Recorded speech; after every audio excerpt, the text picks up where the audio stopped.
All right, I am here with Red Boswell from IFPG. Red, how are you doing today? Hey, Trevor, fantastic. How you?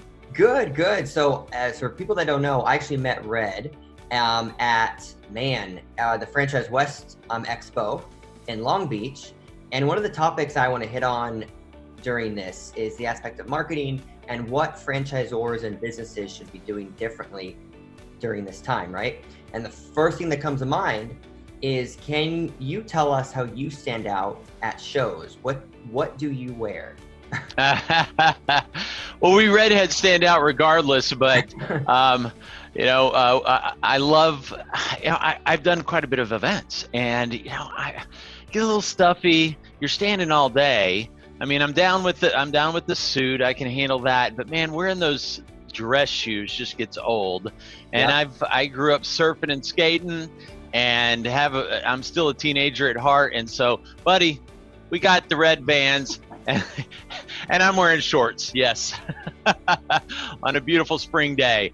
But I wear red Vans with my suit, and it works. It's a great conversation starter, and they're way more comfortable, and it Yep. helps people remember my name, Red. I was gonna say, when I first used to expo, I used to wear dress shoes, and now it's like you can't pay me to wear those at expos, like 3-day expos. And I tell my team, don't wear dress shoes. Like it's okay to be comfortable, stand. But no, just the fact that you wear red was so, because we were in red shirts as well.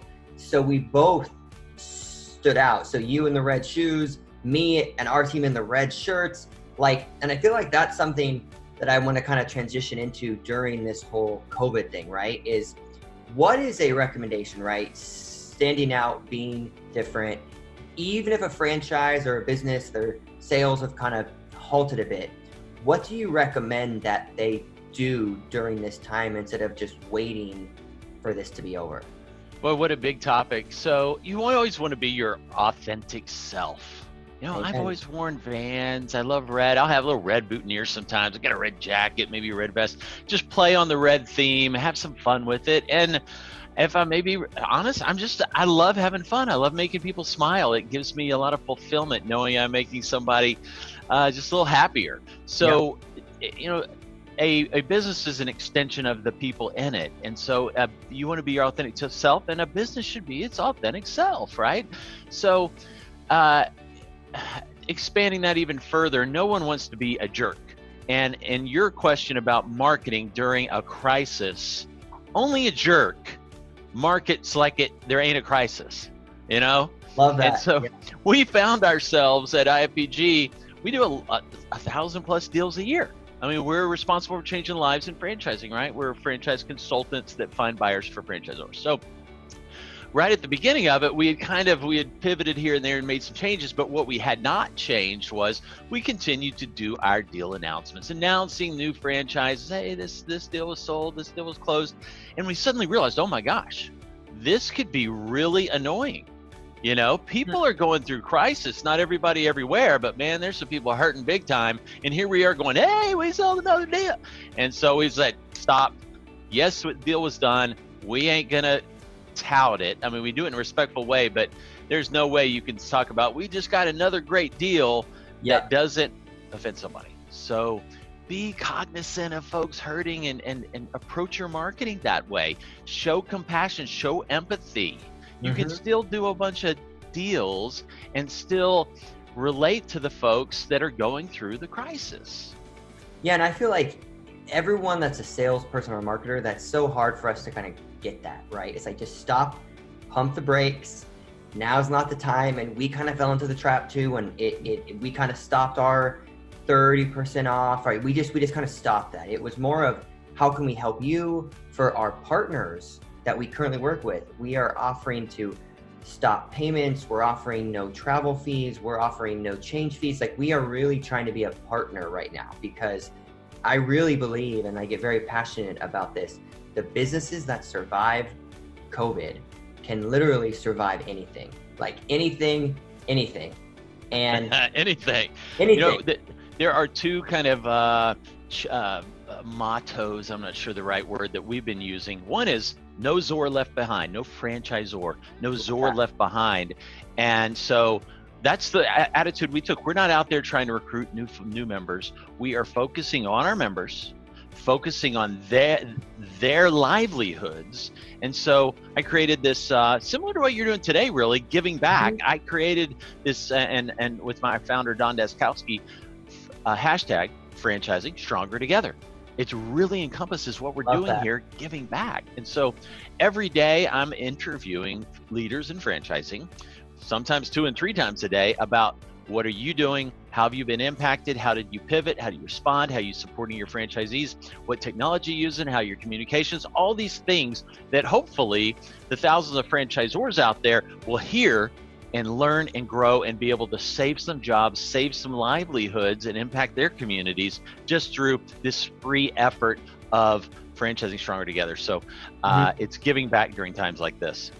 Yeah, and it really is one of those things where I'm not sure if before the call, we also mentioned the word pivot, right?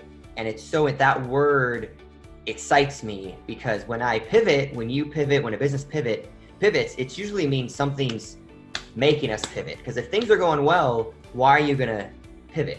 Yeah. But I always think of Blockbuster, right? They're gone. I think of, why am I blanking on another store that's now gone? What's another big chain? There's so many. The BlackBerry. The BlackBerry. They tried pivoting a few times, just didn't pivot the right direction. Yep. It's the old basketball pivot. Where can I go? Yeah. I posted about, 3 weeks ago, this exact word. And I said, I think the word of the year for entrepreneurs and franchisors is pivot. Ooh. We're all doing it. That's the name of this video now. Somehow I have to figure that out. Pivot is the name of the year. I love that. And it's so funny because I have realized, like this was my business, we can be actually a leaner and meaner business and help more franchisors, franchisees, and businesses with their video content, right? Like, it's kind of funny because we kind of re-examined all of our stuff, and I wouldn't have done that unless COVID happened. So anyone listening that you're like, man, I'm not closing sales, or I had this projection I wanted to hit, what can you or I, marketing, biz dev, what can you work on right now that you wouldn't have had time to work on? So what we're working on is white papers, PDFs, podcasts. We did a employee spotlight video of every single staff member. So now we're humanizing ourselves with a blog post and with a video. So now if someone reaches out for us for a lead, it's not, here's our videos. It's, hey, I'm Trevor. I started my first business at age 12. I filmed at age 13.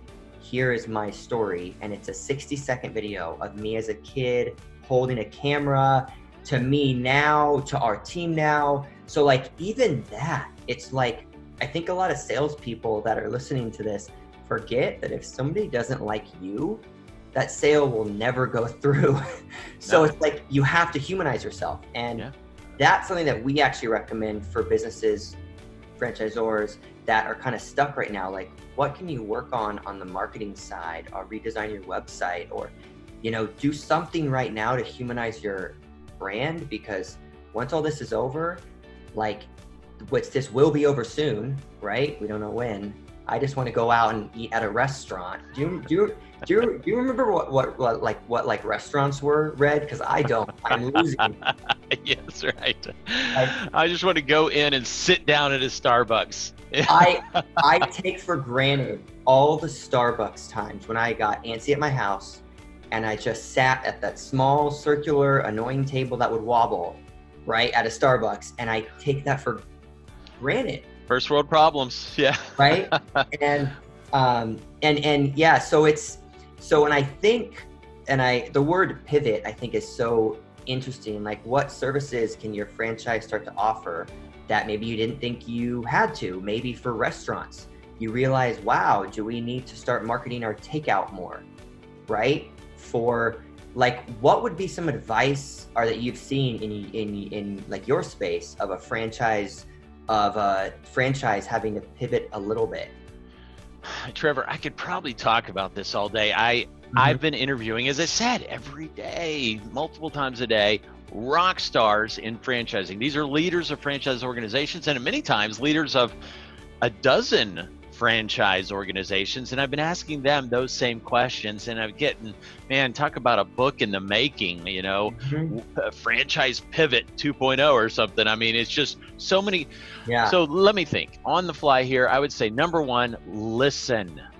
Communicate and listen. And listening is a massive part of communication, right? So that franchisor should always be communicating. It should always be listening to the field, the guys out there doing it, now more than ever. So notice I'm not saying franchise development, not even talking about that. I'm talking about you don't need to have new babies. You got to take care of the babies you got.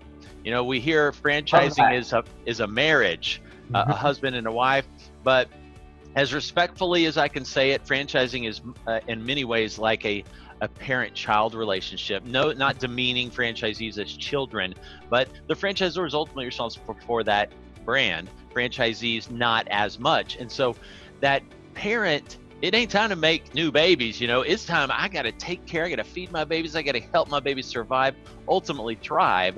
And so listen to your team, listen to those babies. They're out there doing it, those franchisees.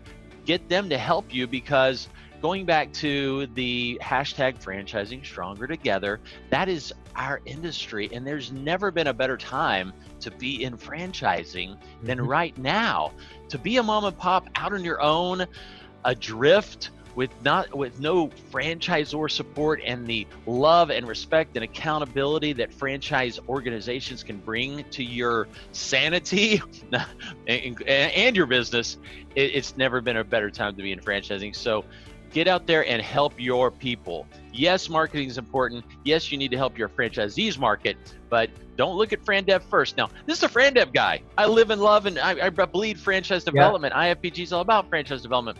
But if you're a franchisor, we'll talk franchise development in a second. It's critical too, but take care of your people. Yeah, and I feel like it's really that long game that I think it's really tough for people to grasp. It's like, it's the short game right now. It's your people, it's your current franchises. Like it's them first, because without them, you wouldn't be able to be a franchise in general. Like, it's just about take care of, like, it's like with me and my team, our goal is to just take care of the team right now, right? Take care of them. What can I do to help you? What resources can I give you to get through this, you know? So in terms of I kind of want to transition a little bit here. So if people don't know about what you do, right, whether or not they wait till COVID's over, right, but walk us through what you guys do to people that are listening. Sure. IFPG, the International Franchise Professional Group, we are a membership organization. Okay, we're the largest franchise consultant. Some folks in the industry call us brokers. We call ourselves franchise consultants. We have about 570 consultants across North America primarily, but also across the globe. And their primary focus is finding folks that are interested in acquiring a franchise, educating them, guiding them, helping hone down their focus, and identifying ideal opportunities, then making those introductions to the franchisors. We have close to 500 franchisors we work with on a daily basis to help them find buyers. And ultimately, the consultants get paid very handsomely when a franchise is awarded.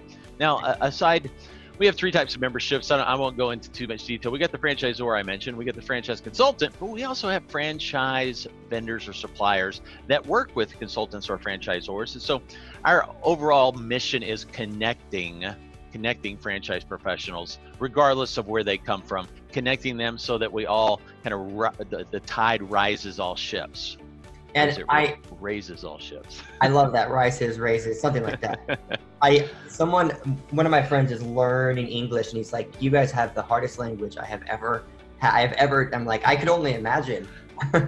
Yeah. So like, to kind of, as we kind of close out here, what would be kind of one tip? Someone's listening, they're a franchise, they're just kind of lost right now. What advice would you give to them? A franchisor? Franchise. Yeah. So like we mentioned, focus on your people, take care of your people, help them, rally them, communicate big time, like over the top communication. But keep in mind too, franchise development is important. You can't just cut it, you know. You need to continue that funnel because number of reasons. One, take care of your people because it's the right thing to do, but also because you will never sell another franchise if validations aren't good. And validations will not be good if you're not taking care of your people, right? So I interviewed a great franchisor recently. He's a restaurant franchisor. So I'm thinking, oh my gosh, this guy's going to be hurting. I pray for restaurants, man. Yes. Yeah. Yes. Well, Michael, hey, Teriyaki Madness, little plug for them. And he said, I'm talking through, what are you doing? How you helping them? Okay, they did this pivot. They're bringing food to the car and call ahead and all that stuff that a good franchise restaurant is going to do. And he mentioned, I said, boy, how's franchise development? I was a little scared to ask him. And he said, Red, it's actually pretty incredible. And validations are at an all-time high. And I said, wow.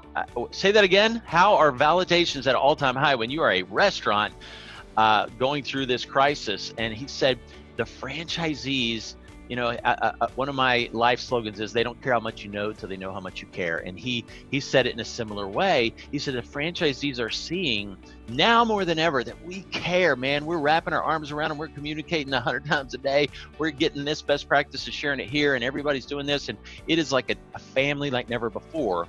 And because of that, these validations for new franchise candidates are at an all-time high. So that was encouraging to hear, you know.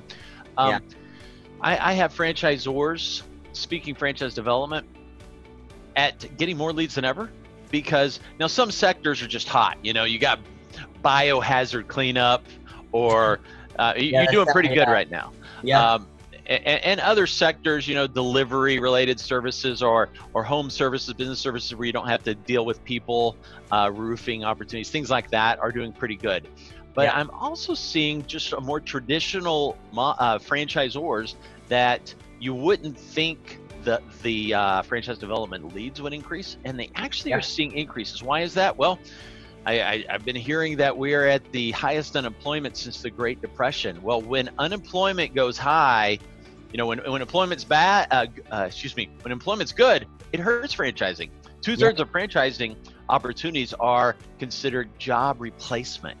Well, when you get every job you want out there, franchising is in a way impacted negatively. But when the jobs are bad and the job market's suffering, franchising can really, really benefit from that. Now, you never want to benefit from anything bad, but you do want to be the answer to people's prayers. And in franchising, that's what we're seeing. And I think that is what problems can people continue to solve, right? That was something that I really learned scaling this business from nothing to something. And it's just like, I don't film videos. Like, well, no, we create videos that drive sales. We don't film for franchisors.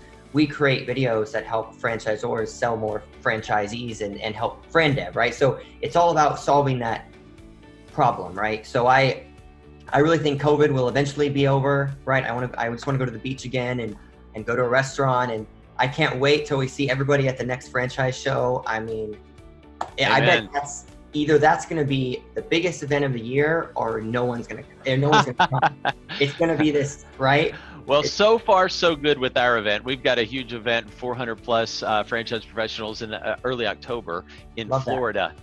We've had, we had a ton sign up already before the COVID crisis hit, and so far not a one has canceled. So we're excited about that, and we're seeing some new additions. Love that. Yeah. Well, yeah, I think the name of the game and the name of this video is going to be, how to pivot during COVID or something. But Red, if someone wants to get advice about what you guys do, or just reach out to you, how would they do that? Sure, Trevor. Thanks for asking. So IFPG, you can see it behind me here, ifpg.org, not .com, .org, is our website. It really talks about whether you want to be a franchise consultant, maybe you're a franchisor that want more leads with a whole lot less financial risk. Perhaps you're a supplier like yourself that's interested in gaining more business and getting more connections in franchising, and certainly other consultants out there that want to use us as an additional resource. We welcome them into conversations. So we're out there connecting franchise professionals every day, changing lives, doing deals, and having a blast at it. Love that. Well, Red, thank you. Thank you to your red shoes, and we'll talk soon. Thank you, Trevor. Thanks.